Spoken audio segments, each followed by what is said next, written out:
అందరికీ నమస్తే, welcome back to Yashasvi cooking. ఈరోజు మన వీడియోలో వేడి టేస్టీ ఎగ్గు బజ్జీ ఎలా తయారు చేసుకోవాలో చూసేద్దాం. ఫస్ట్ మీరు చేయాల్సింది వీడియో స్కిప్ చేయకుండా ఫుల్ వీడియో చూడడం.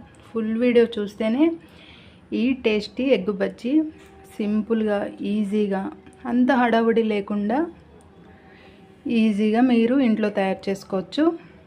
అందుకు మీరు వీడియో స్కిప్ చేయకుండా ఫుల్ వీడియో చూసి ఈ ఎగ్ బజ్జీ ఇంట్లో తయారు చేసుకొని, చల్లగా వాతావరణం ఉన్నప్పుడు లేదా వర్షం పడుతున్న టైంలో మనకి ఇలాంటి బజ్జీలు తినాలనిపిస్తుంది కదా. అందుకు మీరు ఆ టైంలో వేడిగా చేసుకొని తినచ్చు. ఇప్పుడు ఈ ఎగ్ బజ్జీ ఎలా తయారు చేసుకోవాలో చూసేద్దాం. ఎగ్ బజ్జీ కోసం ఫస్ట్ మనం 3 లేదా 4 వరకు ఈ ఎగ్స్ తీసుకోవాలి. ఇప్పుడు ఈ ఎగ్స్ని మనం బాయిల్ చేసుకోవాలి. మనం ముందుగా తీసుకున్న 3 ఎగ్స్ని ఒక బౌల్లోకి వేసుకొని అందులో ఆ ఎగ్స్ మునిగేంత వరకు ఈ విధంగా ఎగ్స్ వాటర్లో మనకు నిండుగా ఉండేంత వరకు వాటర్ వేసుకోవాలి. తర్వాత స్టవ్ ఆన్ చేసుకొని మనం వాటర్ వేసి ఎగ్స్ వేసుకున్న బౌల్ని స్టవ్ మీద పెట్టుకోవాలి. ఇప్పుడు మంట అనేది మీడియం ఫ్లేమ్లో ఉంచుకొని ఈ ఎగ్స్ పూర్తిగా ఉడికేంత వరకు మీరు మీడియం ఫ్లేమ్లో ఉంచుకొని ఎగ్స్ ఉడికించుకోండి. 4-5 మినిట్స్కి మనకి ఎగ్స్ పూర్తిగా ఉడికిపోతాయి. ఇప్పుడు స్టవ్ ఆఫ్ చేసుకొని పక్కన పెట్టుకోండి. పక్కన పెట్టుకున్న తర్వాత ఈ వాటరు పూర్తిగా చల్లారేంత వరకు, ఎగ్స్ మరియు వాటర్ పూర్తిగా చల్లారేంత వరకు పక్కన పెట్టుకోండి. లేదా మనం ఎగ్స్ ఉడికించుకున్న ఈ హాట్ వాటర్ని, ఈ వేడి నీళ్ళను పక్కకు పడబోయాలి. ఎగ్స్ ఉడికించిన వాటర్ను పడబోసి మళ్ళీ చల్లటి నీళ్ళను వేసుకొని ఒక 2 నుంచి 3 నిమిషాల వరకు పక్కన పెట్టుకుంటే మనకు ఎగ్స్ కూడా చల్లబడిపోతాయి. ఒకటి ఉడికించుకున్న ఎగ్స్ వాటర్ పూర్తిగా చల్లారేంత వరకు పక్కన పెట్టుకోండి. లేదా అలా లేట్ అవుతుంది అనుకుంటే ఆ వేడి నీళ్ళను పడబోసి చల్లటి నీళ్ళు వేసుకొని ఒక 2 నిమిషాలు పక్కన పెట్టుకుంటే మనకి ఇది ఈజీ ప్రాసెస్. పక్కన పెట్టి ఇప్పుడు పూర్తిగా చల్లారేంత వరకు పక్కన పెట్టుకోండి. ఉడికించి మనం చల్లారడం కోసం ఒక 2 నిమిషాలు పక్కన పెట్టుకున్నాం కదా. ఇప్పుడు ఈ ఎగ్స్ని పూర్తిగా చల్లారిన తర్వాత మనం ఎగ్స్కున్న ఈ పొట్టును తీసుకొని వేరొక బౌల్లోకి వేసుకొని పక్కన పెట్టుకోవాలి. మనం ఉడికించుకున్న 3 ఎగ్స్కి పొట్టు అనేది లేకుండా నీట్గా క్లీన్ చేసుకోండి. చూడండి, పొట్టు మొత్తాన్ని శుభ్రంగా తీసేయాలి. ఇలా నీట్గా తీసుకున్న ఎగ్స్ని వేరొక బౌల్లోకి వేసుకొని పక్కన పెట్టుకోండి.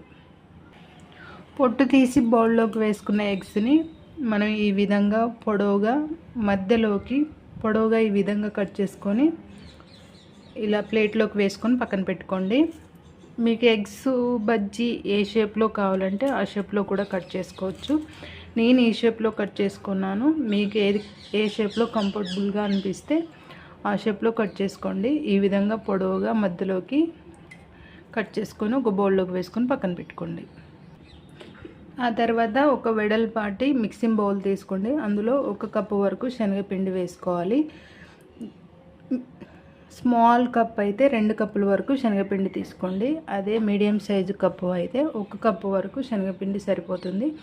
1 కప్పు వరకు శనగపిండి బౌల్లోకి వేసుకోవాలి. తర్వాత ఇందులో 1/2 టీ స్పూన్ వరకు కారం వేసుకోండి.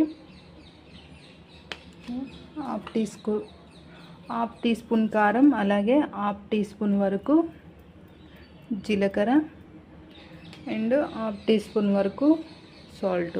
రుచికి తగ్గట్టు సాల్ట్ వేసుకోండి. 1/2 టీ స్పూన్ వరకు సాల్ట్, అలాగే చిటికెడు బేకింగ్ సోడా మరియు ఒక 1/2 టీ స్పూన్ వరకు అల్లం వెల్లుల్లి పేస్ట్. అలాగే ఇందులో 1 టీ స్పూన్ వరకు ఆయిల్ కూడా వేసుకోండి. అలాగే సన్నగా తరిగిన కొంచెం కొత్తిమీర. ఇప్పుడు ఈ ఇంగ్రీడియంట్స్ అన్నీ ఒక్కసారి పిండిలో అంతా కలిసేలా చేత్తో కలిపేసుకోండి. ఈ విధంగా ఒకసారి చేత్తో కలిపేసుకున్న తర్వాత ఇప్పుడు మీరు కొంచెం కొంచెం వాటర్ యాడ్ చేస్తూ పిండి మనం బజ్జీ వేసుకునే విధంగా మరీ లూజ్గా కాకుండా గట్టిగా కాకుండా మీడియంలో పిండి కలిపేసుకొని పక్కన పెట్టుకోవాలి. దానికోసం మీరు ఒకేసారి ఎక్కువ వాటర్ అనేది యాడ్ చేయకుండా కొంచెం కొంచెం వాటర్ మీరు కలుపుతుంటే మీకు తెలుస్తుంది కదా, దాన్ని బట్టి మీరు వాటర్ అనేది యాడ్ చేసుకుంటూ కలుపుకోవాలి. ఈ విధంగా కొంచెం కొంచెం వాటర్ వేస్తూ కలుపుకోండి. చూడండి, పిండి ఈ విధంగా గట్టిగా కాకుండా లూజ్గా కాకుండా ఈ విధంగా కలుపుకొని పక్కన పెట్టుకోండి. తర్వాత స్టవ్ ఆన్ చేసుకొని కడాయి పెట్టుకోవాలి. కడాయి పెట్టుకున్న తర్వాత డీప్ ఫ్రైకి సరిపడా ఆయిల్ వేసుకొని ఆయిల్ని వేడి చేసుకోండి. ఆయిల్ వేడైన తర్వాత మంట ఇప్పుడు మీడియం ఫ్లేమ్లో పెట్టుకోవాలి. ఆయిల్ అనేది మనకు వేడయ్యేంత వరకు హై ఫ్లేమ్లో పెట్టుకొని ఆయిల్ వేడి చేసుకోండి. ఆయిల్ వేడయ్యాక ఇప్పుడు మంట మీడియం ఫ్లేమ్లో పెట్టుకోవాలి.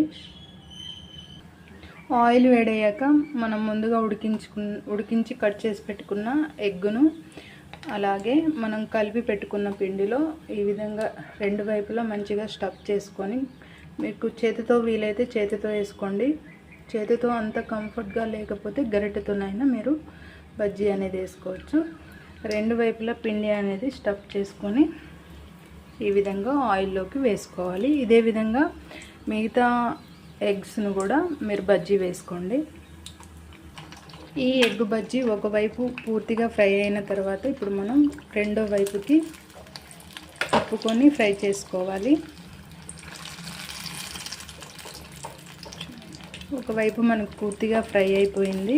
ఇప్పుడు రెండో వైపుకి తిప్పుకొని రెండు వైపులా ఇలా గోల్డెన్ బ్రౌన్ కలర్ వచ్చేంత వరకు ఆయిల్లో ఫ్రై చేసుకున్న తర్వాత వేరొక ప్లేట్లోకి తీసుకొని పక్కన పెట్టుకోండి.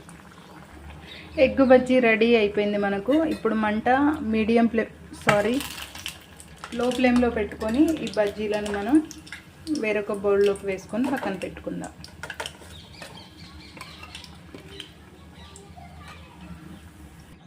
అదేవిధంగా మిగతా పిండి ఎగ్గులను అదేవిధంగా బజ్జీ వేసేసుకుందాం.